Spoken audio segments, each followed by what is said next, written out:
हे अर्धा किलो खपली गहू आहे. हे खपली गहू भरडून आणलेत, चाळून पाकडून घ्यायचे, स्वच्छ धुवून घ्यायचे. हे 2 वेळा धुवून घ्यायचं म्हणजे गव्हाचा चोथा आणि ते गव्हाचं असं ते सगळं निघून जातं, सालीचा बुकटा वगैरे.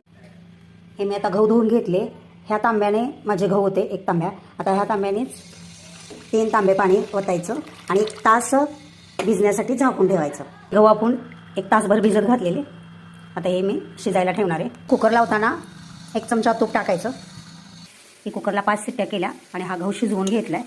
चवीनुसार मीठ, हे बारीक चिरलेलं खोबरं आहे.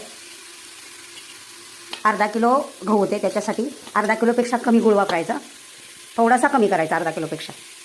आता झाकून ठेवून शिजू द्यायचं जरा वेळ. आता गुळाचं पाणी सुटले.